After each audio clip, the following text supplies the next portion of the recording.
देखिए बेटा, आगे के जितने कॉन्सेप्ट्स हैं वो सब यूनिफॉर्म सर्कुलर मोशन के ऊपर डिपेंड करेंगे। अगर कोई चीज समझ में नहीं आएगी तो अभी पूछ लेना। हम यूनिफॉर्म सर्कुलर मोशन के क्वेश्चंस को दो तरह से कर सकते हैं। एक तो हम इसको सेंट्रीपिटल फोर्स की तरह से कर सकते हैं, सेंट्रीपिटल फोर्स, और एक इसको हम सेंट्रीफ्यूगल फोर्स से कर सकते हैं।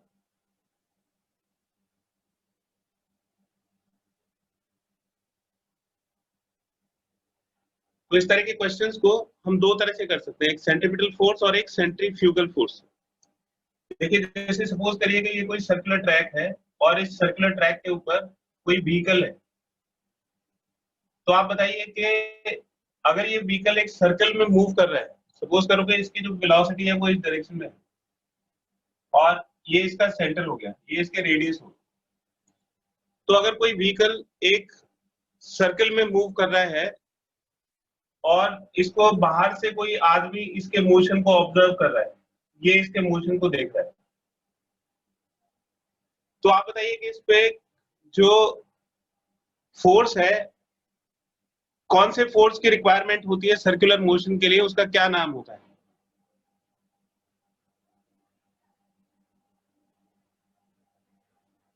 जवाब दीजिए बेटा। अगर कोई पार्टिकल, जैसे कोई कार है, वो एक सर्कल के अंदर मूव कर रही है, तो सर्कल के मूव करने के लिए उसको किस फोर्स की रिक्वायरमेंट होती है, या किसी भी ऑब्जेक्ट को सर्कल में कौन सा फोर्स मूव करा सकता है?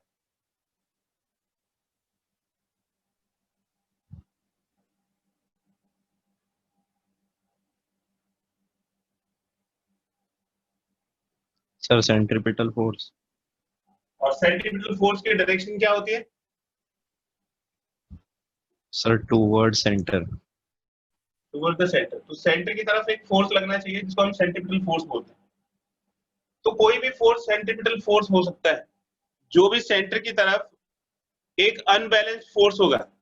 मतलब अगर इस ऑब्जेक्ट के ऊपर सेंटर की तरफ कोई फोर्स लग रहा है तो वो किसी भी तरह का फोर्स हो सकता है। वो इलेक्ट्रोस्टैटिक फोर्स हो सकता है, मैग्नेटिक फोर्स हो सकता है, फ्रिक्शन का फोर्स हो सकता है, टेंशन का फोर्स हो सकता है। तो किसी भी तरह का फोर्स जो ऑब्जेक्ट के ऊपर लग रहा है सेंटर की तरफ, वो उसको सेंट्रीपिटल फोर्स प्रोवाइड करेगा।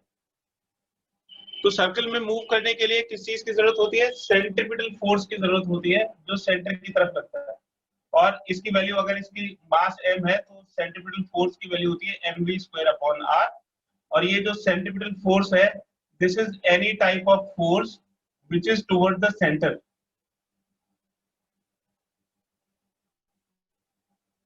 तो ये किसी भी तरह का फोर्स हो सकता है जो सेंटर की तरफ लगा हुआ है। अब देखिए कि अगर कोई इसको, जिसमें सेंट्रीफ्यूगल फोर्स है, तो जो सेंट्रीफ्यूगल फोर्स है वो सूडो फोर्स होता है।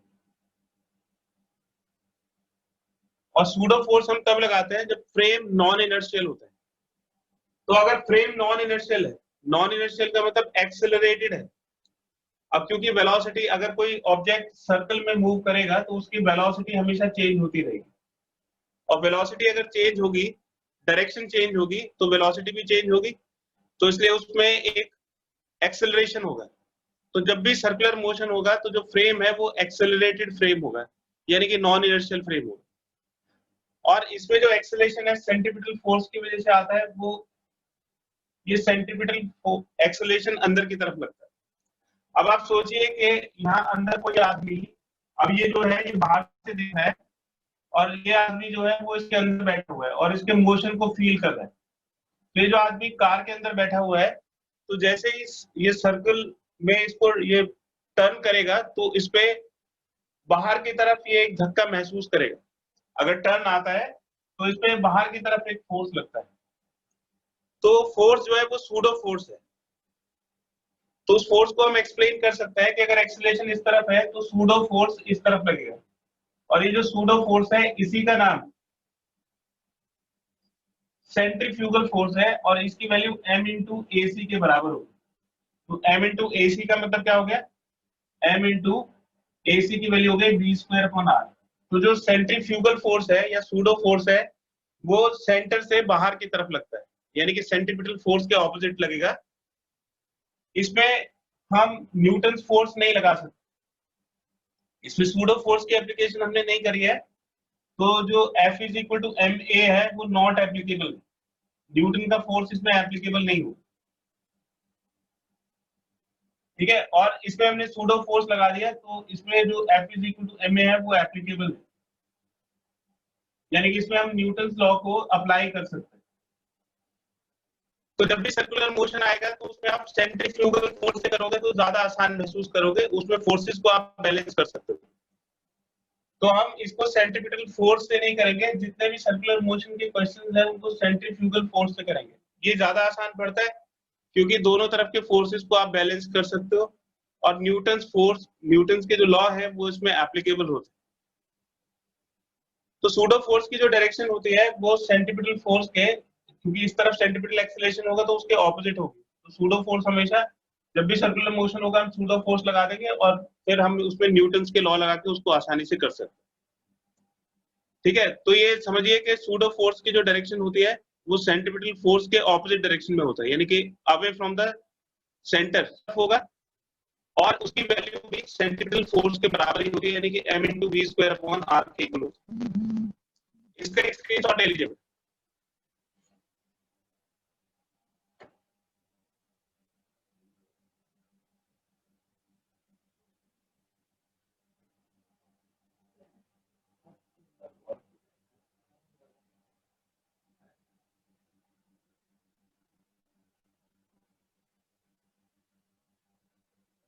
तो इसमें पहला आर्टिकल देखिए, बैंडिंग ऑफ अ साइक्लिस्ट।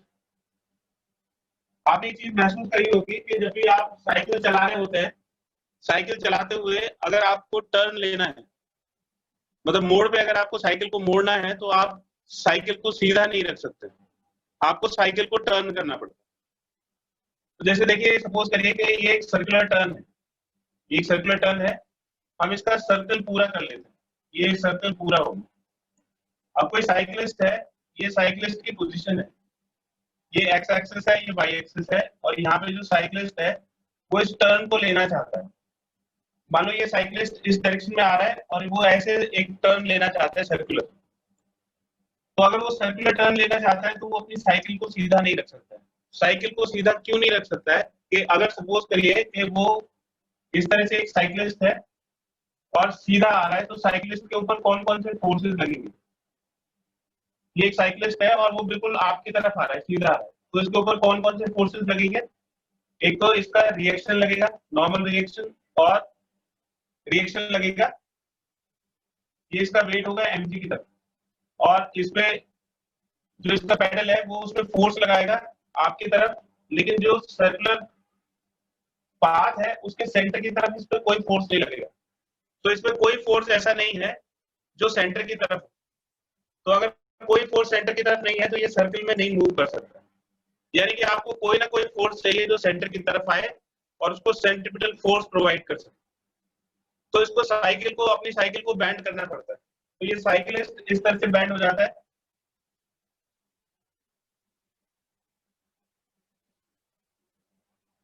ये देखिए, साइकिल का हैंडल हो गया, ये टायर हो गया, और ये वर्टिकल के साथ सपोज करने के थीटा एंगल बनाता है।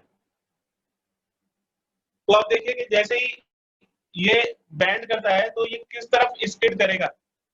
आप बेटा जवाब नहीं दोगे तो ये समझ में नहीं आएगा। अगर ये इस तरफ बैंड होता है, इस तरफ मुड़ने के लिए, तो किस तरफ ये स्किड करेगा, इसका टायर बाहर की तरफ स्किड करेगा या अंदर की तरफ स्किड करेगा, फिसलेगा किस तरफ। सर बाहर की तरफ। बाहर की तरफ फिसलेगा, तो इसका जो स्किडिंग फोर्स है वो फिसलेगा बाहर की तरफ। अब अगर ये बाहर की तरफ फिसलेगा तो कांटेक्ट फोर्स बाहर की तरफ होगा, तो इसको फिसलने से कौन सा फोर्स बचा सकता है। अगर ये साइकिल बाहर की तरफ फिसलेगी तो इस फिसलन को कौन रोकता है। आप जब ऐसे टर्न पे मुड़ते हैं, साइकिल मुड़ती है, या आपने वो देखा होगा कि मोटरसाइकिल की रेस होती है तो वो टर्न पे अंदर की तरफ मुड़ते हैं, तो गिरते क्यों नहीं है, कौन सा फोर्स है जो उसको बाहर की तरफ फिसलने से बचाता है।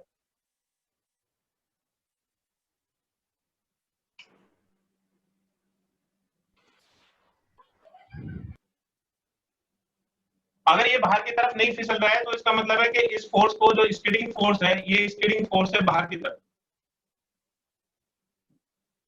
जैसे ही इसने इसको टिल्ट किया खुद को, तो इसके बाहर की तरफ ये फिसलना चाहिए, लेकिन ये बाहर की तरफ नहीं फिसलता है, तो कोई ना कोई फोर्स तो इसको बैलेंस करता है। तो ये फोर्स जो है वो फ्रिक्शन का फोर्स होता है। ये फ्रिक्शन का फोर्स इसको बाहर फिसलने से रोकता है। तो जो रोड है वो रफ बनाए जाते हैं। अब जो रफ रोड है, जैसे ये बैंड करता है, तो बैंड करने से ये स्किड बाहर होना चाहिए था, लेकिन जो रफ सरफेस है वो उसको बाहर की तरफ स्किड होने से रोकती है और एक फ्रिक्शन का फोर्स अंदर आ जाता है। तो ये फ्रिक्शन का फोर्स हो गया। दूसरा देखिए कि यहाँ पे जो इसका वेट है उसकी वजह से इसका एक नॉर्मल रिएक्शन होगा, ये नॉर्मल रिएक्शन होगा, ठीक है। तो ये दो कांटेक्ट फोर्स लगता है। तो अगर साइकिल वाला अपनी साइकिल को बैंड करता है, तो जो सरफेस है वो उसके ऊपर दो फोर्स लगाती है। एक तो फ्रिक्शन का फोर्स जो इसकी स्किडिंग को रोकता है, मतलब अंदर की तरफ सेंटर की तरफ एक फोर्स लगता है, फोर्स ऑफ फ्रिक्शन। और नॉर्मल रिएक्शन वो तो सरफेस के हमेशा परपेंडिकुलर होती है। तो जो नेट कांटेक्ट फोर्स है इन दोनों की वजह से, तो दो कांटेक्ट फोर्स है जो सरफेस लगाती है। सरफेस की वजह से इस पे फ्रिक्शन लगता है जो इसकी स्किडिंग को रोकता है, और सरफेस की वजह से इसके ऊपर एक नॉर्मल फोर्स लगता है जो सरफेस के परपेंडिकुलर होता है। तो इस साइक्लिस्ट के ऊपर कुल मिला के दो फोर्स लग रहे हैं। अगर इन फोर्स का रिजल्टेंट निकालेंगे तो ये जो फोर्स का रिजल्टेंट है वो इस डायरेक्शन में आएगा, और इस फोर्स को हम बोलते हैं रिएक्शन फोर्स। तो जो रिएक्शन फोर्स है वो किस किस का रिजल्टेंट है? कांटेक्ट फोर्सेस का रिजल्टेंट है। तो ये F और N का रिजल्टेंट है। तो इसमें कुल मिला के दो फोर्स लगते हैं जो सरफेस लगाती है साइकिल के ऊपर। तो सरफेस साइकिल के ऊपर दो फोर्स लगा रही है, एक नॉर्मल रिएक्शन और एक फ्रिक्शन का फोर्स। इन दोनों के रिजल्टेंट को हम कैपिटल R से डिनोट करते हैं जो रिएक्शन फोर्स है। तो इसमें ये कंफ्यूज मत होना कि ये जो R है ये नॉर्मल रिएक्शन है, ये नॉर्मल रिएक्शन नहीं है। ये नॉर्मल रिएक्शन और फ्रिक्शन का रिजल्टेंट है, इसको हम रिएक्शन फोर्स बोलते हैं। ये सरफेस साइकिल के ऊपर लगाएगी। अब देखिए इसका फ्री बॉडी डायग्राम बनाते हैं साइकिल का। तो साइकिल पे रिएक्शन फोर्स लगा इस तरफ, इसका वेट नीचे की तरफ होगा mg, और ये इसका, अगर ये वाला एंगल थीटा है तो ये वाला एंगल भी थीटा होगा। तो हम इसके r के दो कंपोनेंट कर लेते हैं। r का एक कंपोनेंट हो गया r cos थीटा, वो थीटा की डायरेक्शन में होगा, थीटा की डायरेक्शन में r cos थीटा, और उसके परपेंडिकुलर r sin थीटा। ये दो कंपोनेंट हो। और इसका जो वेट है साइकिल और साइक्लिस्ट दोनों का वेट मिला के इस तरफ आएगा, ये वेट हो गया m। तो ये साइक्लिस्ट का फ्री बॉडी डायग्राम हो। तो साइकिल का जो सेंटर ऑफ मास है उसके ऊपर कितने फोर्सेस लगेंगे, ये r के दो कंपोनेंट हमने कर लिए, एक r cos थीटा और एक r sin थीटा, और mg नीचे की तरफ। अब ये देखिए कि ये जो r cos थीटा और r sin थीटा है, क्या हम इसमें न्यूटन लॉज ऑफ मोशन लगा सकते हैं? तो अभी हम इसमें न्यूटन लॉज ऑफ मोशन नहीं लगा सकते। क्यों नहीं लगा सकते न्यूटन लॉज ऑफ मोशन? क्योंकि ये सर्कुलर ट्रैक में है और ये एक एक्सेलरेटेड फ्रेम है, यानी कि नॉन इनर्शियल फ्रेम है। तो हमें उसके ऊपर एक सेंट्रीफ्यूगल फोर्स लगाना पड़ेगा, यानी कि सूडो फोर्स लगाना पड़ेगा। तो अगर हम इस पे एक सूडो फोर्स लगा देते हैं, एक सेंट्रीफ्यूगल फोर्स लगा देते हैं, तो इसके सेंटर पे हमने यहाँ पे एक सेंट्रीफ्यूगल फोर्स लगा दिया, और ये सेंट्रीफ्यूगल फोर्स इसके सेंटर के ऑपोजिट डायरेक्शन में होगा। तो ये सेंट्रीफ्यूगल फोर्स हो गया mv²/r।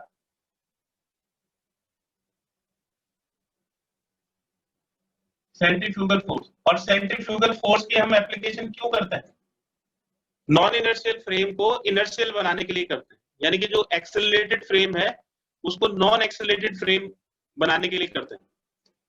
तो आप देखिए कि ये जो साइक्लिस्ट है इसके ऊपर चार फोर्स लग रहे हैं, एक mv²/r, ये सेंट्रीफ्यूगल फोर्स है, तो हम फोर्सेस को बैलेंस कर सकते हैं।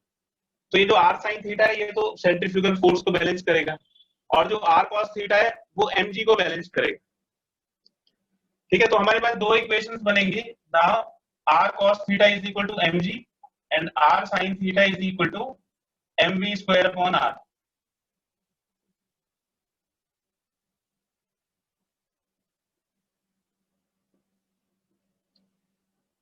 तो हम इन दोनों इक्वेशंस को डिवाइड कर देंगे, तो फर्स्ट डिवाइडेड बाय सेकंड।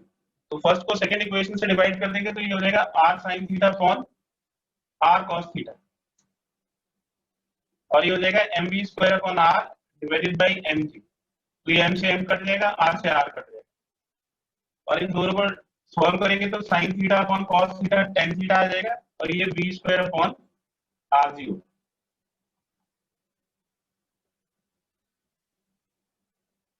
तो ये किस किस के बीच का रिलेशन है, ये वेलोसिटी और थीटा के बीच का रिलेशन है।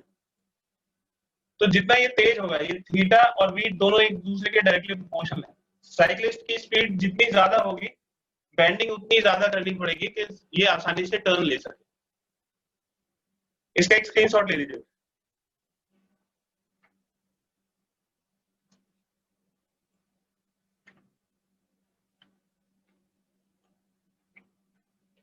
तो जो बेंडिंग है वो किसके ऊपर डिपेंड करता है, स्पीड के ऊपर डिपेंड करता है। अब जो सर्कुलर ट्रैक है उसकी रेडियस फिक्स्ड है, जी फिक्स्ड है, तो जैसे जैसे स्पीड बढ़ेगी वैसे वैसे ये एंगल बढ़ेगा थीटा।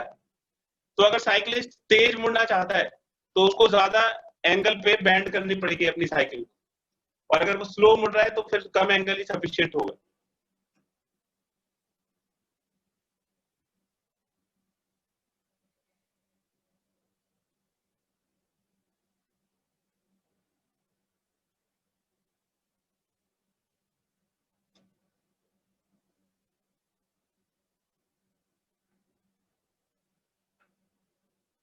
एक एग्जांपल देखिए, a cyclist who is moving on a circular track of radius 30 metre. तो जो साइक्लिस्ट है वो एक सर्कुलर ट्रैक पे मूव कर रहा है और उसका रेडियस 30 मीटर है।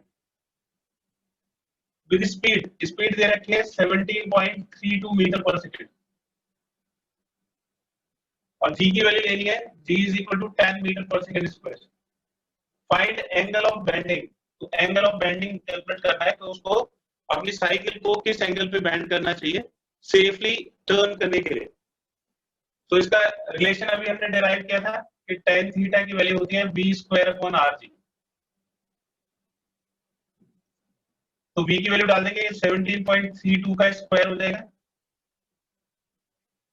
Divided by rg। तो r हो गया 30 और g हो गया 10।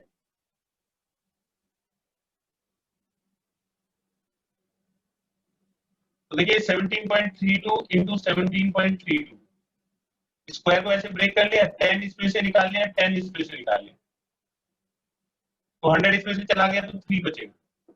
ये 1.732 और ये 1.732 डिवाइड बाय 3। 1.732 रूट 3 की वैल्यू होती है, तो 3/3 वन आ जाएगा। तो tan थीटा अगर 1 हो गया तो 1 का मतलब है tan 45 डिग्री। तो उसको अपनी जो साइकिल है वो 45 डिग्री पे बेंड करनी चाहिए।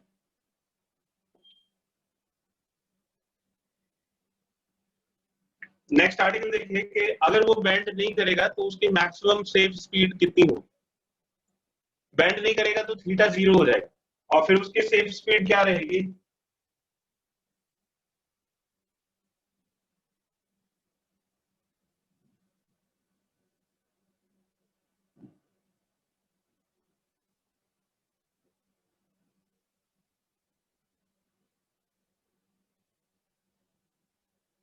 Maximum safe speed without bending.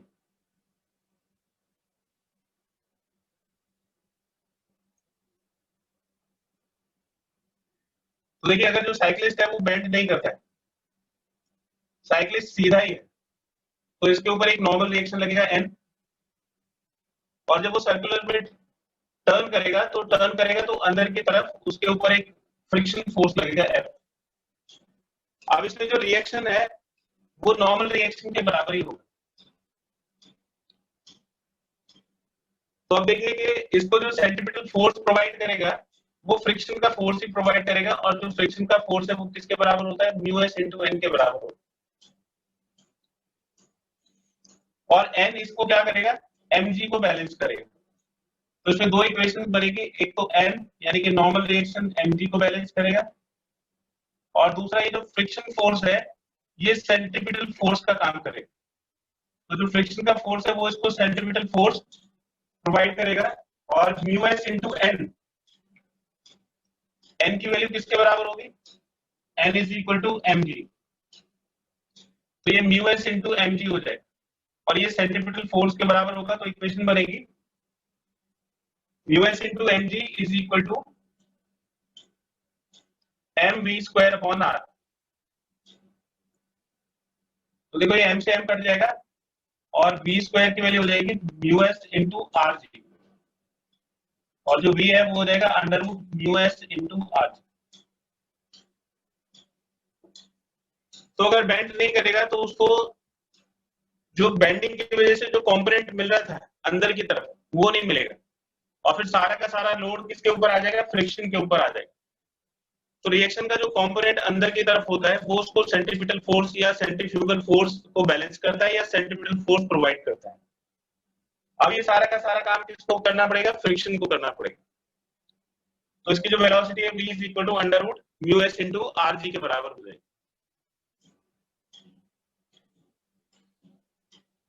इसका एक स्क्रीनशॉट ले लीजिए।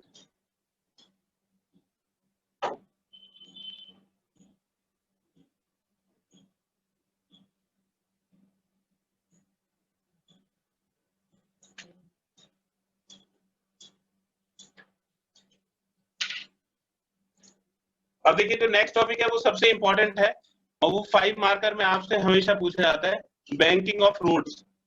बैंकिंग ऑफ रोड का क्या मतलब है और उसकी क्या जरूरत होती है।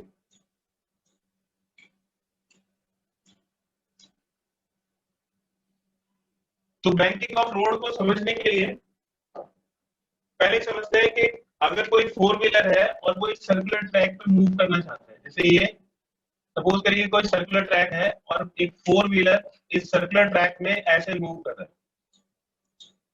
तो ऐसे मूव करने के लिए इस पे कौन कौन से फोर्सेस लगेंगे। तो देखिए ये हमने इसके 2 फ्रंट टायर आगे और ऐसे ही पीछे की तरफ, तो इस पे एक रिएक्शन हो गया नॉर्मल रिएक्शन N1 और इसका नॉर्मल रिएक्शन N2। आप इस टोटल रिएक्शन को N1 प्लस N2 को N से डिनोट कर सकते हैं। तो जब ये ऐसे मूव करेगा तो इसके ऊपर 2 रिएक्शन लगेंगे जो कि इसके वेट की वजह से आते हैं। इसका वेट नीचे की तरफ लगेगा mg। अब क्योंकि ये एक्सेलरेटेड फ्रेम है, सपोज करो कि ये v वेलोसिटी से मूव कर रहा है, इसको v वेलोसिटी से मूव करना है ऐसे सर्कल में, तो इसको एक या तो अंदर की तरफ सेंट्रीपिटल फोर्स लगा दो या बाहर की तरफ सेंट्रीफ्यूगल फोर्स लगा दो। तो इसमें एक सेंट्रीफ्यूगल फोर्स लगेगा mv²/r।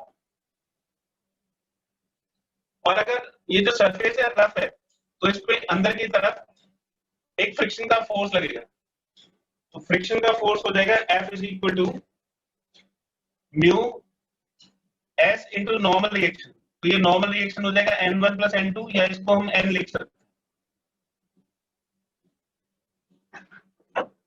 तो ये म्यू एस इंटू N हो जाएगा। ये इसकी लिमिटिंग फ्रिक्शन है यानी कि मैक्सिमम वैल्यू। तो ये मैक्सिमम वैल्यू की जरूरत कब पड़ेगी, मैक्सिमम वैल्यू की जरूरत पड़ेगी जब ये भी मैक्सिमम होगा, क्योंकि ये इसको बैलेंस करेगा। तो जैसे जैसे ये सेंट्रीफ्यूगल फोर्स बढ़ेगा वैसे वैसे फ्रिक्शन का फोर्स भी बढ़ेगा, क्योंकि जो फ्रिक्शन का फोर्स है वो सेल्फ एडजस्टिंग फोर्स है। तो जैसे जैसे ये फोर्स बढ़ेगा बाहर की तरफ वैसे वैसे फ्रिक्शन उसको बैलेंस करेगा और फ्रिक्शन अपनी वैल्यू को बढ़ाएगा। और जब इसकी वेलोसिटी मैक्सिमम हो जाएगी यानी कि जब ये मैक्सिमम सेफ स्पीड होगी तब फ्रिक्शन की वैल्यू भी मैक्सिमम होनी चाहिए। और ये ध्यान से समझ लीजिए कि ये जो है ऑब्जेक्ट जो है वो रोल करता हुआ, इसके जो टायर्स हैं वो रोल करते हुए आगे की तरफ जा रहे हैं। हम इसकी स्किडिंग को हम इसकी कंसिडर कर रहे हैं। तो बाहर का जो फोर्स है वो इसको स्किड करेगा बाहर की तरफ। तो जब भी आप एक सर्कुलर ट्रैक पे आप एक टर्न लेते हैं, जैसे ये जो ऑब्जेक्ट है सपोज करो ये सीधा जा रहा है और ये कोई कार है सीधी जा रही है और इसको एक सर्कुलर टर्न लेना है, तो आप ये फील करेंगे कि इसको बाहर की तरफ एक धक्का लगता है, यानी कि अगर ये स्पीड करेगी, ज्यादा स्पीड हुई तो ये बाहर की तरफ, यानी कि जो सेंट्रीफ्यूगल फोर्स है वो उसको बाहर की तरफ खींचता है। क्यों खींचता है, क्योंकि सेंट्रीफ्यूगल फोर्स की डायरेक्शन एक्सेलरेशन की डायरेक्शन के ऑपोजिट होती है। तो ये बाहर की तरफ जो खींचेगा उसको बचाने के लिए फ्रिक्शन उसको उसके ऑपोजिट डायरेक्शन अपनी वैल्यू को बढ़ाता है, यानी कि अपने आप को सेल्फ एडजस्ट करता है। तो अगर फ्रिक्शन है तो ये फ्रिक्शन जो इसके घिसेगा तो ये टायर घिसेंगे फ्रिक्शन की वजह से, क्योंकि फ्रिक्शन अगर है तो वो कांटेक्ट सरफेस की वजह से है। तो जितना ज्यादा फ्रिक्शन होगा उतने ही ज्यादा टायर्स उसके घिसेंगे। तो अगर ये फ्रिक्शन इसको बैलेंस ना करे और कोई दूसरा फोर्स इसको बैलेंस कर ले तो फ्रिक्शन की जरूरत नहीं पड़ेगी। तो बैलेंसिंग के लिए तो हमें फ्रिक्शन की जरूरत है, और फ्रिक्शन कब आएगा, जब कोई फोर्स नहीं बचेगा। अगर कोई दूसरा फोर्स इसको बैलेंस कर लेगा तो फ्रिक्शन को आने की जरूरत नहीं है, क्योंकि फ्रिक्शन की जो नेचर है वो तो सेल्फ एडजस्टिंग है। जब उसकी जरूरत पड़ेगी वो जब ही आएगा। अगर कोई दूसरा फोर्स इसको बैलेंस कर लेगा तो फिर फ्रिक्शन नहीं आएगा, तो टायर कम घिसेंगे। ठीक है, उसी का आंसर है बैंडिंग ऑफ रोड्स। जो सर्कुलर टर्न्स है उसमें हम रोड्स को बैंक कर देते हैं। तो पहले हम उसकी नीड को समझ रहे हैं कि रोड को बैंक करना क्यों जरूरी है, उससे क्या फायदा होता है। तो अभी बैंक नहीं करा है, अभी जो रोड है वो सीधा। बैंकिंग का मतलब होता है कि जैसे ये रोड है, इसको हमने ऐसे टिल्ट कर दिया। तो पहले रोड ऐसा था हॉरिजॉन्टल डायरेक्शन में, फिर रोड को हमने जिस तरफ आपको टर्न लेना है उस तरफ, जैसे ऐसे टर्न लेना है तो ये नीचे रहेगा और दूसरी तरफ बाहर की तरफ ये ऊंचा हो जाएगा। तो ये थीटा जो है, ये एंगल, इस एंगल से हमने रोड को बैंक कर दिया।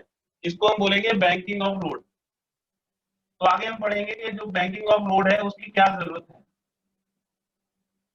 तो जरूरत यह है कि ये जो सेंट्रीफ्यूगल फोर्स है इसको बैलेंस करने के लिए फ्रिक्शन की जरूरत पड़ती है। और फ्रिक्शन अगर आएगा तो टायर घिसेंगे। तो हम टायर्स को बचाने के लिए रोड को बैंक करते हैं कि जो सारा का सारा लोड है वो फ्रिक्शन के ऊपर ना आए, एक दूसरा फोर्स आएगा। उसको आगे देखेंगे कि वो बैंकिंग ऑफ रोड से एक दूसरा फोर्स कैसे अंदर की तरफ आ जाता है। ठीक है, फिलहाल ये सिचुएशन है। अगर रोड को आपने बैंक नहीं कर रहा है तो ये वाली सिचुएशन बनेगी। और इससे देखिए ये N1 प्लस N2 या N इसको वेट को बैलेंस करता है, यानी कि mg को बैलेंस करता है। बैलेंस क्यों कर रहा है? क्योंकि ना तो जो कार है ऊपर की तरफ जा रही है और ना कार नीचे की तरफ जा रही है, तो दोनों फोर्स एक दूसरे को बैलेंस करते हैं। और ये वाला जो फोर्स है सेंट्रीफ्यूगल फोर्स, ये इससे बैलेंस होगा, यानी कि mu into N1 plus N2। और अगर इसको मैक्सिमम लिखते हैं तो यहाँ पे म्यू एस लिखना पड़ेगा, तो ये हो जाएगा M V max square divided by R. अब इसमें N1 प्लस N2 की वैल्यू रख दीजिए या दोनों को डिवाइड कर दीजिए। तो N1 प्लस N2 की अगर यहाँ पे वैल्यू पुट कर देते हैं mg, तो हो जाएगा M V max square divided by R. ये m से m कट जाएगा, तो वी मैक्स स्क्वायर किसके बराबर हो जाएगा? V max square is equal to mu S into R G. तो वी मैक्स की वैल्यू हो जाएगी under root mu S into R. तो जब हम स्टैटिक फ्रिक्शन का कोफिशिएंट यूज करेंगे तो इसका मतलब है कि वहां पे लिमिटिंग फ्रिक्शन की वैल्यू आएगी और फिर ये वेलोसिटी की मैक्सिमम वैल्यू होगी। तो वेलोसिटी की जो मैक्सिमम वैल्यू है वो under root mu S into R G आएगी। इसमें सिर्फ फ्रिक्शन का रोल है, सर्कुलर टर्न लेने के लिए सिर्फ फ्रिक्शन का रोल है, और उसकी वजह से जो टायर्स है वो घिसेंगे, क्योंकि फ्रिक्शन जो है वो कांटेक्ट की वजह से आता है। ठीक है, अब देखिए कि अगर हम इस रोड को इस तरह से बना दें तो फिर ये जो फ्रिक्शन है ये कैसे कम हो जाएगा और कौन सा दूसरा फोर्स जो है वो फ्रिक्शन की जगह लेगा, इसका एक स्क्रीनशॉट ले लीजिए। तो ये मैक्सिमम सेफ स्पीड है जब हम इसको बैंक नहीं कर रहे हैं। तो V max is maximum safe speed is equal to maximum safe speed without banking of roads.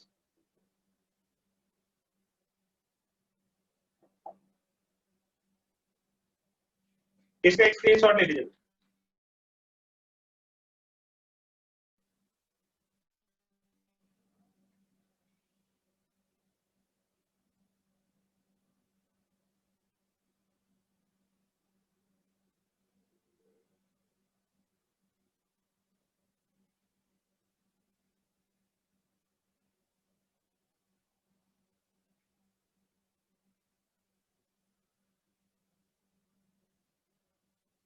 अब देखिए, अब हमने क्या किया कि जैसे ये जो कार है इसको ऐसे एक सर्कुलर टर्न लेना है, सर्कल ऐसे है, तो कार की जो स्पीड है वो इस डायरेक्शन में, कार की स्पीड इस डायरेक्शन में, सेंटर इसका इस तरफ, रेडियस इसकी आर दी हुई। तो ये सर्कुलर ट्रैक का सेंटर है, ये एक रोड बनाया हुआ है जो सर्कुलर है। अब इस रोड को बैंक कर दिया। बैंक कैसे कर दिया? जैसे ये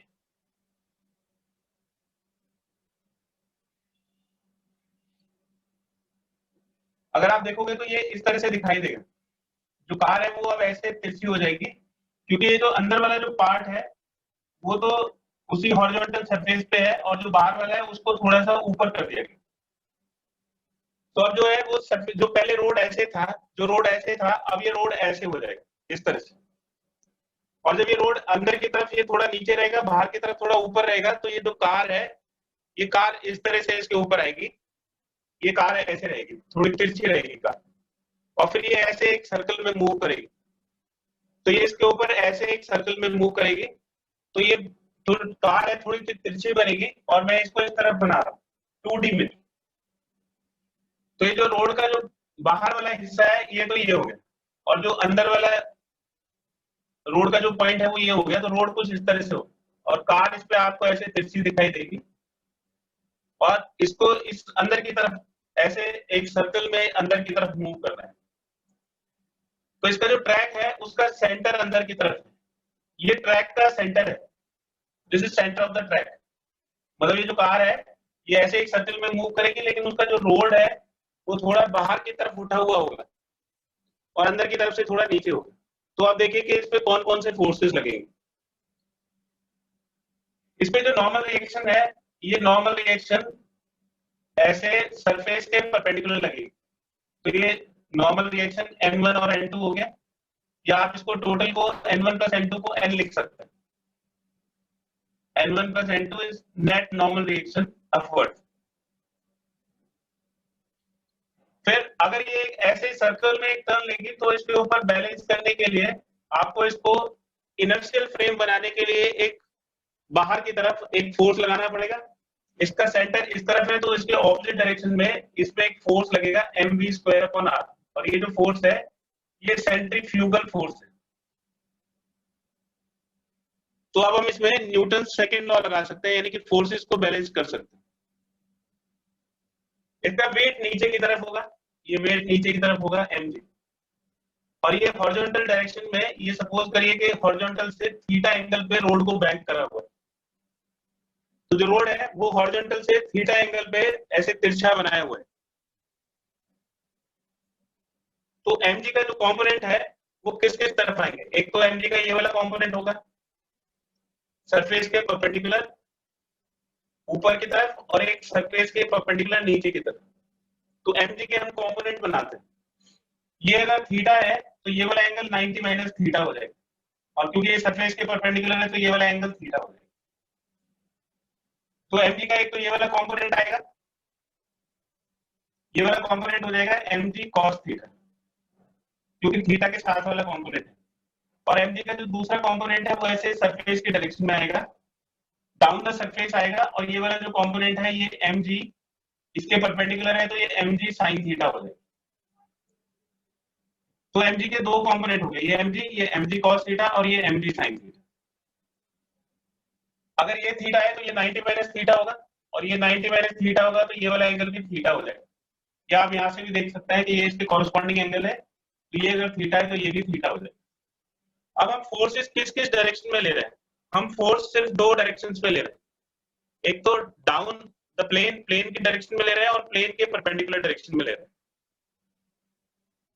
तो देखो ये प्लेन है, रोड का प्लेन है, तो mv²/r का एक तो ये वाला कंपोनेंट हो जाएगा इस डायरेक्शन में, तो mv²/r का ये वाला कंपोनेंट हो जाएगा mv²/r इनटू cos थीटा, और एक कंपोनेंट इसके परपेंडिकुलर रहेगा, तो एक कंपोनेंट इसी डायरेक्शन में आ जाएगा, और ये वाला इसका कंपोनेंट हो जाएगा mv²/r इनटू sin थीटा। तो देखिए ये mg को दो कंपोनेंट में ब्रेक कर लिया, इसलिए mg खत्म हो जाएगा, क्योंकि mg की जगह अब हम उसके कंपोनेंट्स यूज करेंगे। ये जो mv²/r है इसके भी दो कंपोनेंट्स हमने ले लिए, तो ये mv²/r भी खत्म हो जाएगा। तो अब इसमें कौन कौन से फोर्सेस लगे हुए?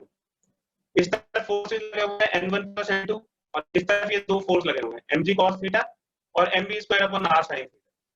इस तरफ mg sin थीटा और ये mv²/r cos थीटा। तो ये जो mv²/r cos थीटा है, जैसे जैसे आप इसकी स्पीड को बढ़ाओगे तो इसकी स्पीड को बढ़ाने से क्या होगा, ये जो कार है ये बाहर की तरफ खींचेगी।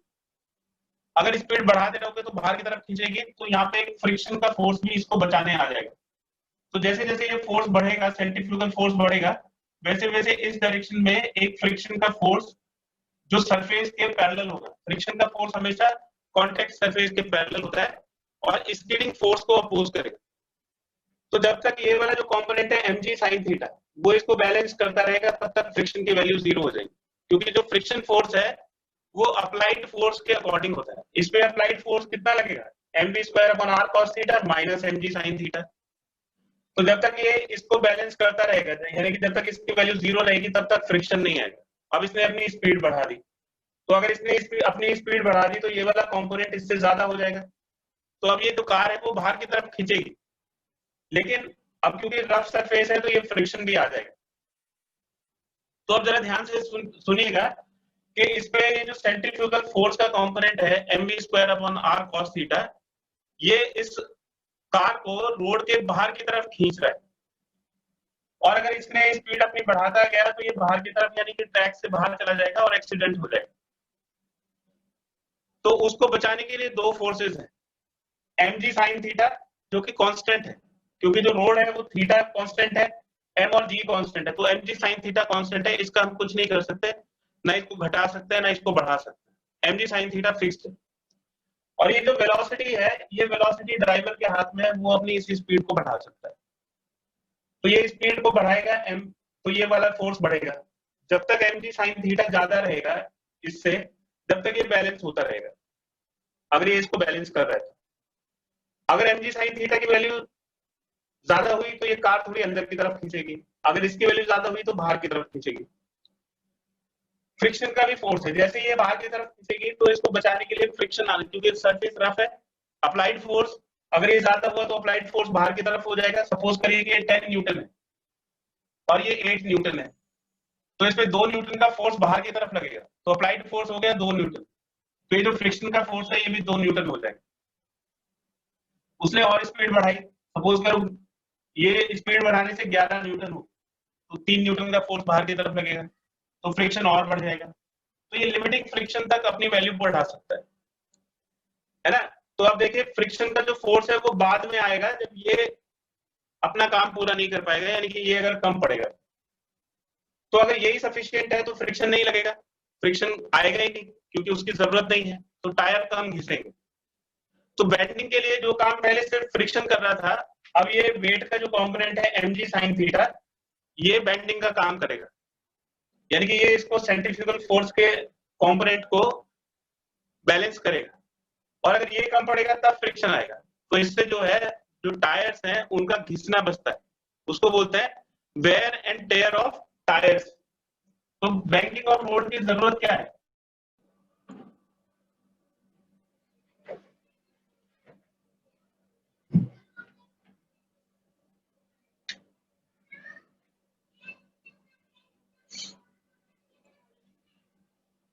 अब देखिए बेटा कि इसमें अगर हम इसकी मैक्सिमम स्पीड निकालना चाहते हैं, तो अगर इसको मैक्स कर दिया जाए तो यहाँ पे भी ये स्टैटिक फ्रिक्शन की मैक्सिमम वैल्यू आ जाएगी, यानी कि लिमिटिंग फ्रिक्शन के बराबर हो जाएगी। तो अगर हम इसको mv²/r cos थीटा को mv max ²/r cos theta कर देते, यानी कि अगर हम चाहते हैं कि इसकी मैक्सिमम वैल्यू आए, यहाँ पे भी इसको mv max कर देते,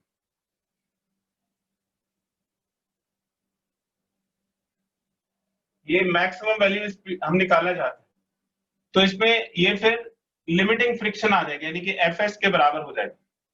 तो अब देखिए कि इसमें क्या क्या इक्वेशंस बनेंगी। पहली इक्वेशन है कि जो mv max ²/r cos theta है, ये इन दोनों फोर्सेस को बैलेंस करेगा, यानी कि mg sin थीटा और fs को बैलेंस करेगा।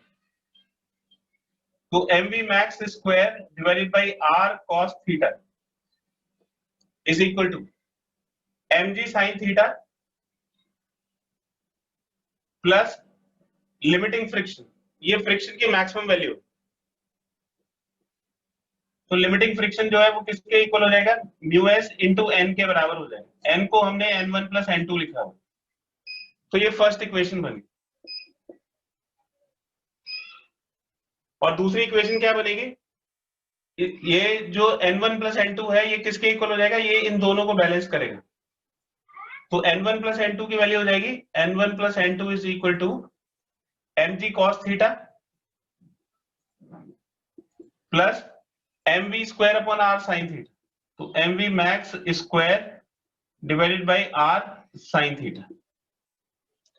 तो ये दो इक्वेशंस बनेगी। अब इन दोनों इक्वेशंस को सॉल्व करके हम इसकी मैक्सिमम स्पीड कैलकुलेट करेंगे कि ये जो रोड है इसकी थीटा एंगल पे अगर बैंक कर दिया जाए तो इसकी कार की मैक्सिमम स्पीड कितनी हो सकती है।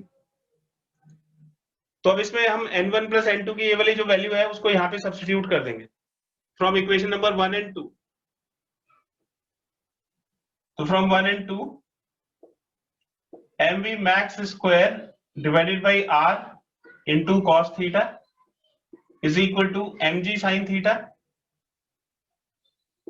प्लस म्यू एस, और इसमें n1 प्लस n2 की वैल्यू सब्स्टिट्यूट कर दीजिए, तो ये हो जाएगा mg cos theta plus m v max square divided by r into sin theta. तो ये इक्वेशन बन गई बेटा। हम इसमें निकालना क्या चाहते हैं, हम इसमें v की वैल्यू निकालना चाहते हैं, तो जो v वाले टर्म है उनको तो एक तरफ रख देंगे और जिनमें v नहीं है उनको एक तरफ रख देंगे। m कॉमन है सभी में, इसमें भी m है, इसमें भी m है, इसमें भी m है, तो m कॉमन लेके कैंसिल हो जाएगा, ये m कॉमन लेके कैंसिल हो गया सभी से। तो अब क्या इक्वेशन बनेगी देखिए,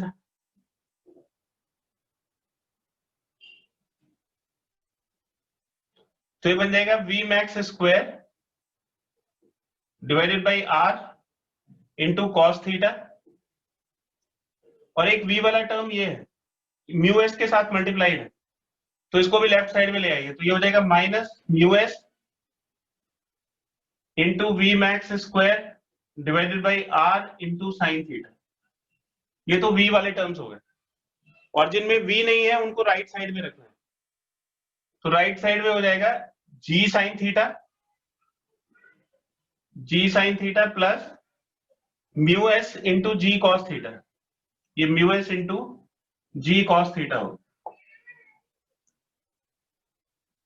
अब इसमें देखिए v max square upon r common आ जाएगा, तो v max square upon r इसको कॉमन निकाल लीजिए, तो ये हो जाएगा cos theta minus mu S into sine theta, और इसमें से g कॉमन निकाल लीजिए, तो g कॉमन निकालने के बाद ये आ जाएगा sine theta plus mu S cos theta.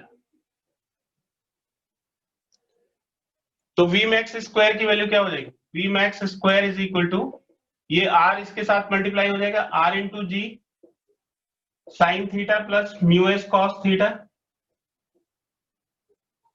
और नीचे आ जाएगा cos theta minus mu S into sine theta.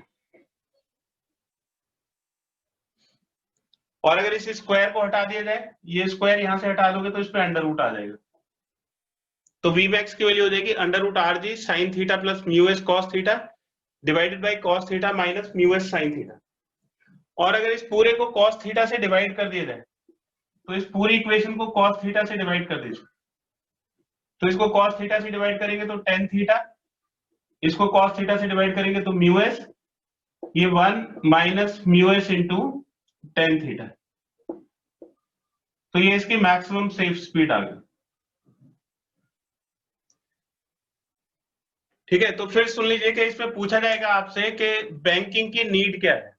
तो देखिए कि अगर कोई कार एक सर्कुलर मोशन को परफॉर्म करती है, यानी कि एक सर्कुलर ट्रैक पे मूव करती है, तो उसको एक सेंट्रीफ्यूगल फोर्स की जरूरत होती है, जो centrifugal force mv square upon R के इक्वल होता है। ये सारे कंपोनेंट्स हमने बनाए, तो डाउन द प्लेन ये कंपोनेंट आए mg sin थीटा और fs, और ये mv max square upon R cos theta. तो सेंट्रीफ्यूगल फोर्स का जो कंपोनेंट है उसको दो mg sin थीटा और फ्रिक्शन, ये दोनों उसको बैलेंस करेंगे। ये जो n1 प्लस m2 है, ये वाला जो पार्ट है ये n1 प्लस n2 को बैलेंस करेगा। तो जो फ्रिक्शन है वो इंपॉर्टेंट है, कि हम चाहते हैं कि फ्रिक्शन ना आए। हम क्यों चाहते हैं कि फ्रिक्शन ना आए,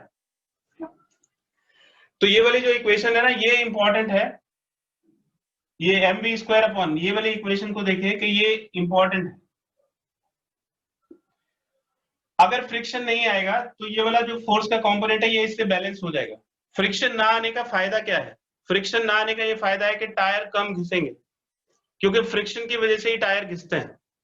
तो अगर आता है कि what is the need of banking of roads, need क्या है बैंकिंग ऑफ रोड्स की, तो हम लिखेंगे by banking of the roads this component of centrifugal force is balanced by mg sin theta only, and therefore friction is not needed. That's why there is no wear and tear of tires, जो tyres है वो घिसेंगे नहीं, फटेंगे नहीं। तो इसलिए banking की need है। और अगर और भी ज्यादा स्पीड होगी तो फिर फ्रिक्शन आएगा। अगर आपको और तेज कार चलानी है तो आप उसको और ज्यादा तेज स्पीड में आप बेंड टर्न कर सकते हो, तो फिर फ्रिक्शन का रोल होगा।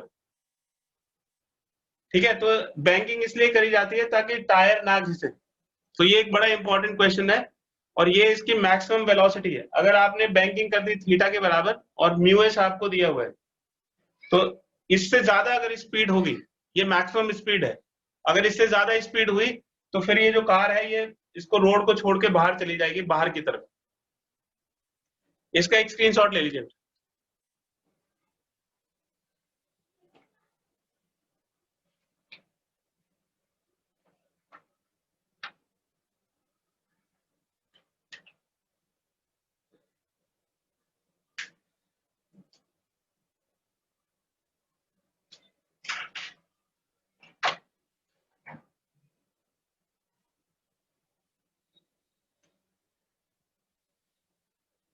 इसको डेरिवेशन जरूर अपने हाथ से करिएगा और जब आप लिखोगे इसको तो उसमें कई सारे डाउट्स आएंगे, तो जितने भी डाउट्स हैं उनको नोट करना और नेक्स्ट क्लास में पूछना जरूर। फिर एक बड़ा इंपॉर्टेंट क्वेश्चन आता है, पुलिंग ऑफ अ रोलर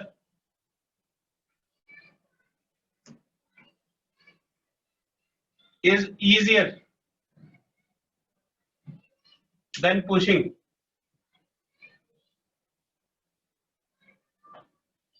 जैसे क्रिकेट की जो पिच होती है ना, उसको स्मूथ करने के लिए रोलर का यूज किया जाता है। रोलर में एक हैंडल होता है, उस हैंडल को आप पुश भी कर सकते हो, पुल भी कर सकते हो, दोनों तरह से रोल किया जा सकता है। तो उसमें क्वेश्चन आता है कि जब आप रोलर को पुल करते हो तो वो आसान लगता है, यानी कि कम फोर्स की जरूरत होती है, और पुश करने में ज्यादा फोर्स की जरूरत पड़ती है।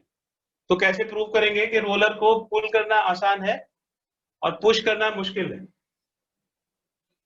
तो देखिए, जैसे ये रोलर हो गया और ये उसका हैंडल हो गया रोलर का। आप इस हैंडल से इसको खींच सकते हो या पुल कर सकते हो। तो अगर आप इसको इस तरह से फोर्स लगाते हो हैंडल के ऊपर, तो ये पुलिंग का केस है। अब इसके ऊपर देखिए कि कौन कौन से फोर्स लगेंगे। एक तो इसका वेट होगा, ये एक सरफेस के ऊपर आप इस डायरेक्शन में इसको पुल कर रहे हो, तो इसका वेट आएगा नीचे की तरफ mg, और इसका जो रिएक्शन है वो ऊपर की तरफ आएगा, तो वेट को नॉर्मल रिएक्शन बैलेंस करेगा। और आप अगर इसको पुल कर रहे हो तो फोर्स की डायरेक्शन इस तरफ होगी, और डायरेक्शन आपने बताई हुई है कि हॉरिजॉन्टल से थीटा डायरेक्शन में आप इसको पुल कर रहे हो। तो जो फोर्स है इसके दो कंपोनेंट आएंगे, एक तो ये कंपोनेंट आएगा F cos थीटा और एक ये कंपोनेंट आएगा F sin थीटा। तो जो F cos थीटा है वो तो इसको बैलेंस करेगा mg को, तो ये नॉर्मल रिएक्शन जो है ये कम हो जाएगा, क्योंकि mg को पहले सिर्फ रिएक्शन बैलेंस कर रहा था और अब mg को F cos थीटा और रिएक्शन दोनों मिलकर बैलेंस करेंगे। तो अगर ये दोनों इसको बैलेंस करेंगे तो F cos थीटा बाहर से आया है, तो इसलिए R की वैल्यू कम हो जाएगी, और ये जो F sin थीटा है ये इसको रोल करेगा। उसके रोलिंग करने से ये मूव करेगा, तो इसपे जो फ्रिक्शन है वो बाहर की तरफ आएगा। अब क्योंकि ये मूव कर रहा है तो इसपे ये काइनेटिक फ्रिक्शन आ जाएगा F। ठीक है, हम इसमें क्या कैलकुलेट करेंगे, ये फ्रिक्शन जितना ज्यादा होगा उतना ही इसके मूवमेंट में मुश्किल होगी। तो हमें इसमें फ्रिक्शन की वैल्यू कैलकुलेट करनी है कि फ्रिक्शन की वैल्यू कितनी होगी। ये पुलिंग का केस है। अब एक पुशिंग का केस देखते हैं।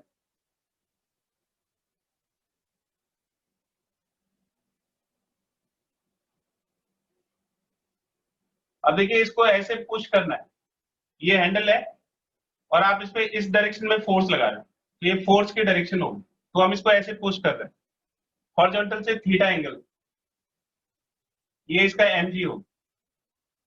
जब इसको ऐसे पुश करोगे तो इस पे जो फ्रिक्शन का फोर्स है वो इसके ऑपोजिट डायरेक्शन में लगेगा, ये एफ के डैश होगा।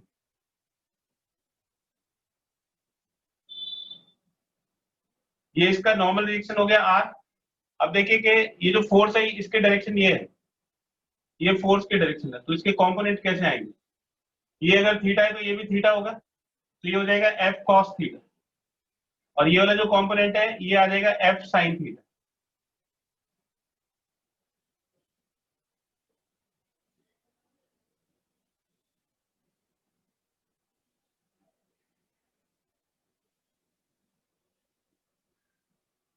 कि थीटा के साथ वाला कंपोनेंट ये cos थीटा हो जाएगा और ये sin थीटा हो जाएगा।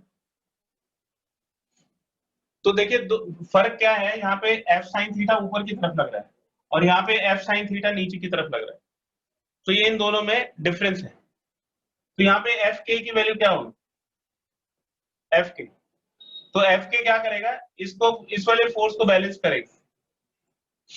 तो जो फ्रिक्शन होता है, फ्रिक्शन की वैल्यू होती है mu S into normal reaction.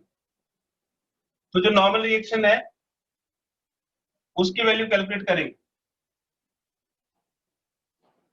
तो नॉर्मल रिएक्शन के लिए ये वाला जो फोर्स है ये इसको बैलेंस करेगा, तो ये mg is equal to r plus F sine theta के इक्वल हो जाएगा और r की वैल्यू हो जाएगी mg minus F sine theta.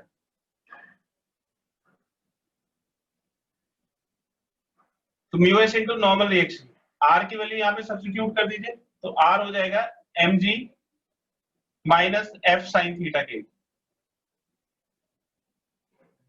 तो ये काइनेटिक फ्रिक्शन की वैल्यू आ गई। अब यहाँ पे देखिए इसमें जो काइनेटिक फ्रिक्शन लगेगा एफ के डैश, इस वाली रिएक्शन को आर डैश ले लीजिए, एफ के हो जाएगा म्यू के इंटू आर डैश। अब आर डैश की वैल्यू कैसे कैलकुलेट करेंगे, R dash is equal to यहाँ पे ये M G plus F sine theta के इक्वल होगा।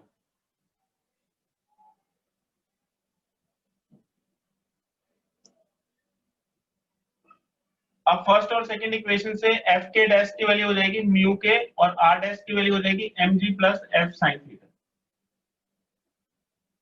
देखिए यहाँ पे ये जो फ्रिक्शन है काइनेटिक फ्रिक्शन, ये उसकी वैल्यू है पुलिंग के केस में, और ये जो काइनेटिक फ्रिक्शन है ये पुशिंग के केस में। तो पहले वाला जो पार्ट है म्यू के इंटू एम जी वो दोनों में सेम है। यहाँ पे एफ साइन थीटा माइनस हो रहा है और यहाँ पे एफ साइन थीटा प्लस हो रहा है, तो इसमें दोनों में से किसकी ज्यादा वैल्यू होगी, तो जिसमें हम एफ साइन थीटा को प्लस कर रहे हैं उसकी वैल्यू ज्यादा होगी। तो पुलिंग के केस में जो काइनेटिक फ्रिक्शन होता है वो पुशिंग के केस में जो काइनेटिक फ्रिक्शन होता है उससे कम होता है। अब क्योंकि इसमें फ्रिक्शन की वैल्यू कम है, therefore pulling of a roller is easier than pushing it.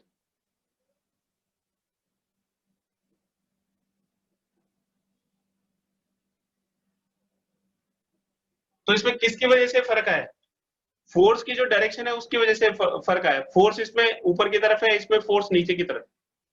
तो इसमें ये क्या कर रहा है, वेट को अपोज कर रहा है। इसका ये वाला जो कंपोनेंट है ये वेट को अपोज कर रहा है, और इसमें ये जो वेट का कंपोनेंट है, एफ का जो कंपोनेंट है वो वेट को सपोर्ट कर रहा है। तो इसमें ये थोड़ा हल्का लगता है क्योंकि जो वेट का कंपोनेंट है उसको एक ऑपोजिशन मिल रहा है एफ साइन थीटा की वजह से, और इसमें वेट को एक सपोर्ट मिल रहा है, तो ये भारी लगता है। तो इसकी वजह से इसमें फ्रिक्शन ज्यादा होता है और इसमें काइनेटिक फ्रिक्शन की वैल्यू कम होती है, इसलिए पुलिंग इजी है और पुशिंग थोड़ा मुश्किल। ठीक है बेटा, ये थ्योरी आप प्रैक्टिस कर लीजिएगा। नेक्स्ट क्लास में हम वर्टिकल सर्कल पढ़ेंगे, motion in a vertical circle.